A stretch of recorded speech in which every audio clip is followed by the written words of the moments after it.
Platform.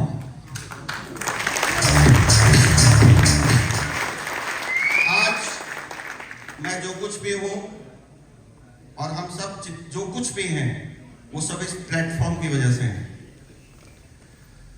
आज ये platform हट जाए, हमारी औकात उस गधे जैसी हो जाएगी जिसके सिर पे गणेश जी की मूर्ति रख के पूजा होती थी।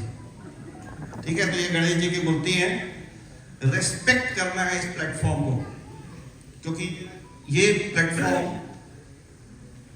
आपको फ्रीडम देता है, आपको आजादी देता है और लाखों रुपए से।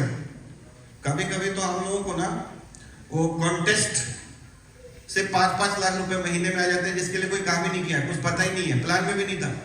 सुभाष भाई का फोन आता है कि सर दादा 5 लाख आ रहा है अलग से आपको इस महीने। क्या कंपनी है यार। 25 साल में बॉस, 23 साल हो गए मुझे नेटवर्क मार्केटिंग में।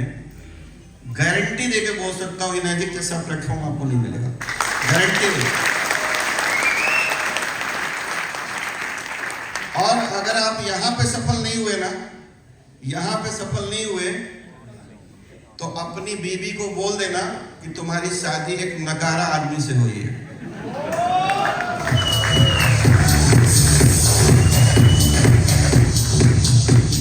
और अपने बच्चों को बोल देना कि तेरा बाप नालायक है, कुछ नहीं होगा तेरा। ठीक है, इस प्लेटफॉर्म पे कोई सफल नहीं हुआ ना तो कहीं सफल नहीं होगा सर। ठीक है, अब ये मेरे लाइफ की एक बहुत अच्छी स्टोरी है जो मैं आपको अपनी जुबानी सुनाना चाहता हूं। बहुत पहले जब मैं सन 2002 में नेटवर्क मार्केटिंग में आया था, तो एक कॉमन प्रॉब्लम है कि हम लोग जॉब करते हैं तो बहुत सीरियसली करते हैं, रोज जाते हैं, बॉस को मानते हैं। लेकिन जब हम लोग नेटवर्क मार्केटिंग में आते हैं ना तो इसको हॉबी की तरह करते हैं और इसलिए हम ज्यादातर लोग असफल हो जाते हैं, क्योंकि यहाँ पे आपका कुछ लगा नहीं है, कोई एम्प्लॉय नहीं है, कोई बॉस नहीं है, कोई शॉप का किराया नहीं भर रहे हो आप, कोई ऑफिस मेंटेन नहीं कर रहे हो आप, तो आपका जो मंथली कोई भी कमिटमेंट नहीं है ना, इसकी वजह से कई बार आप बहुत मतलब ग्रांट लेते हैं इसको, फॉर ग्रांटेड, और इसलिए ज्यादातर लोग असफल हो जाते हैं। छोटे से बच्चे की स्टोरी आपको सुनाता हूं। एक बच्चा, एक पहले टेलीफोन के बूथ हुआ करते थे ना, साउंड ज्यादा तो नहीं है, तो वो छोटा बच्चा एक स्टडी बूथ के बाहर बहुत देर से देख रहा था, चुपचाप खड़े होके।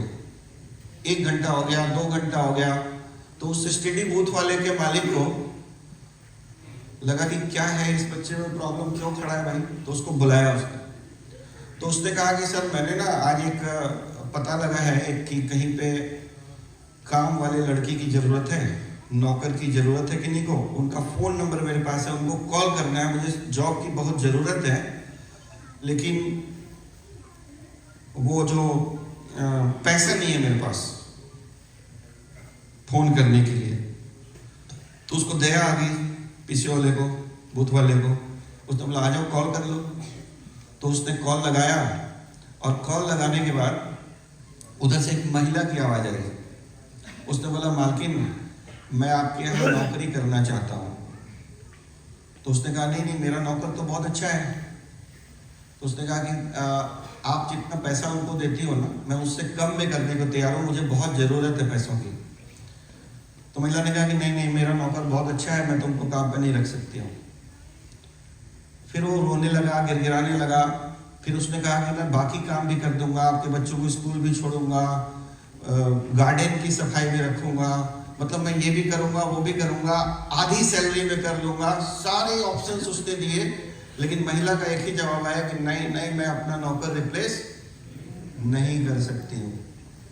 तो उसने रोते रोते फोन रखा और पीछे से बाहर जाने लगा। तो बाहर जाने लगा तो एसटीडी बूथ वाले को दया आ गई।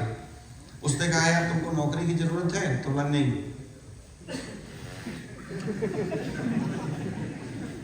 उसने बोला अभी तो रो रहा था, गिड़गिड़ा रहा था।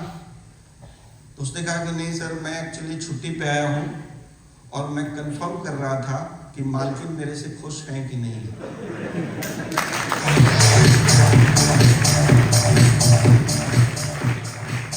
और मैं वही बच्चा हूँ जिसके बारे में वो बोल रही थी कि मैं रिप्लेस नहीं कर सकती हूँ। क्या हम अपने जीवन में एक बच्चा जो 1000-2000 की जॉब कर रहा है, वो चेक करता है, इनर्जी आपको लाखों रुपए देती है, एक बार चेक करना कि सही में हम लोग शिद्दत से, ईमानदारी से काम कर रहे हैं कि नहीं कर रहे हैं। ये चेक करने की जरूरत है हम लोग।